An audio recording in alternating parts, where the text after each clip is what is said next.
Hi friends, it's Amy. Welcome to my bookish life. Today we're going to check in on my reading for the first week of March. March 1st through March 8th.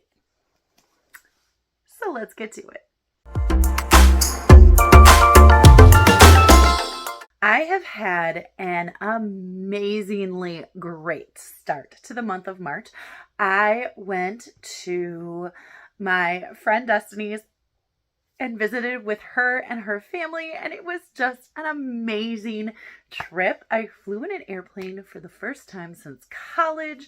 It was just great. It was so much fun. I didn't get a ton of reading done. We did sit and we did read a lot. We also did a lot of thrifting. We did a lot of videoing, which will be coming soon. And we just did a lot of hanging out. So it was great.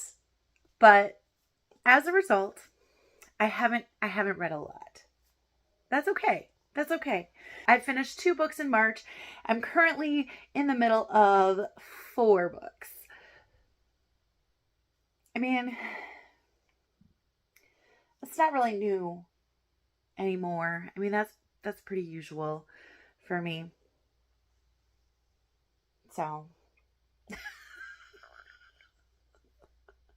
the first book that I finished in March is Friends Don't by Leah Dobrinska. I buddy read this with Destiny at Desi Reads and my sister, Denise. I really enjoyed this book. It was a lot of fun.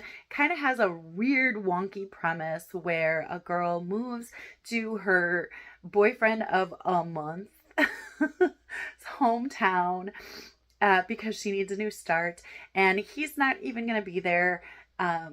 But he sets her up with a job. He sets her up with a place to stay.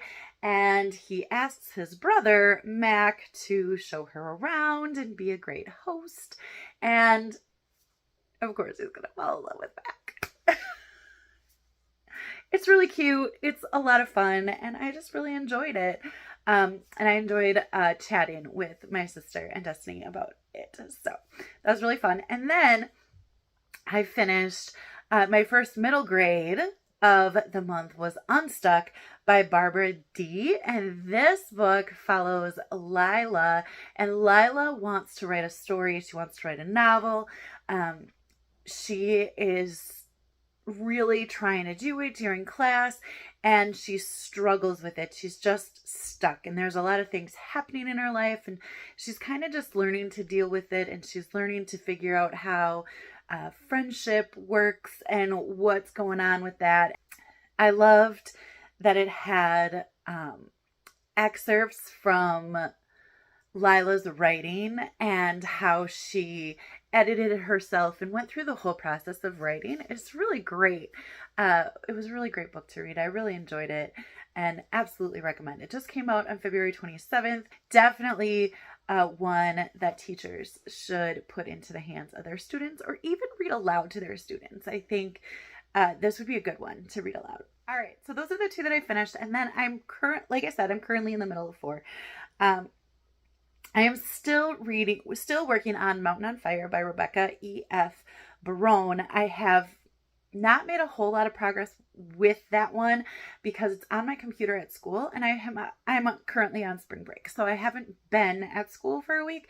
So I, haven't been reading that during reading times and things like that. So I'm in the middle of that one yet. I'm still working on it, still enjoying it. It's very interesting, absolutely fascinating how St. Helens was acting, and it was great. I really am enjoying it. I just haven't had it in my possession. And then on the plane, I started reading The Mystery of Locked Rooms by Lindsey Currie. This is a middle grade.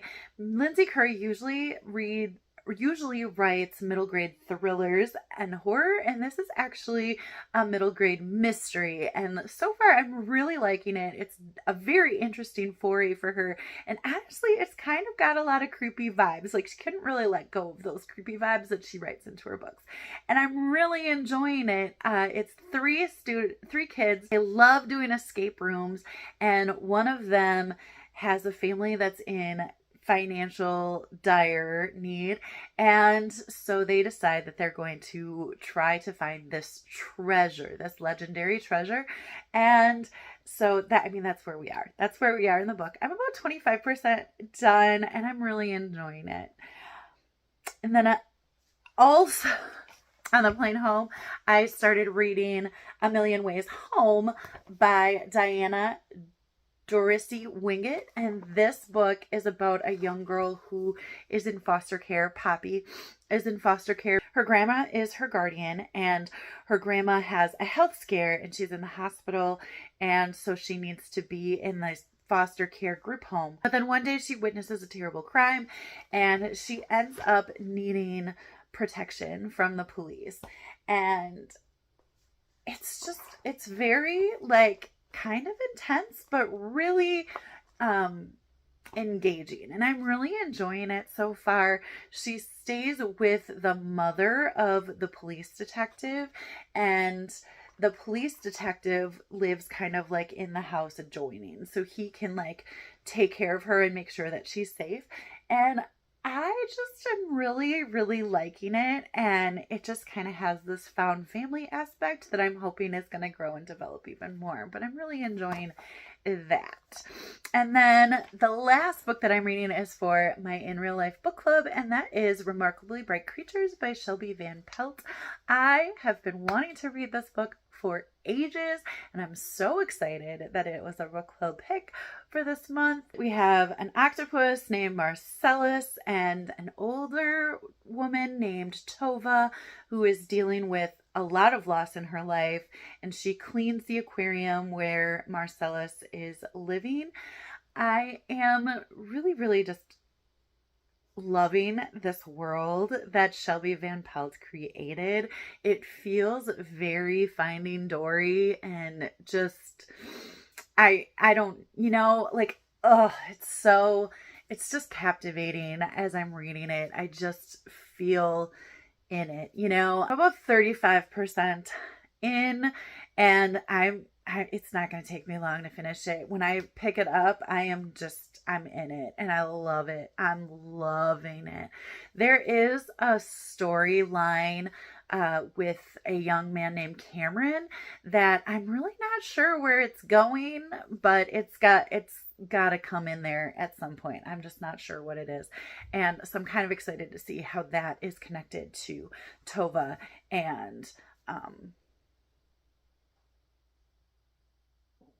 Marcellus. So that's it. That's all I have for you for today. Let me know down in the comments what you think of any of these books. Let me know what you're reading, how you are starting your month. Let me know if you're participating in Middle Grade March. I am so excited to read a bunch of middle grade this month, even though I don't have a lot of middle grade that I have currently finished yet.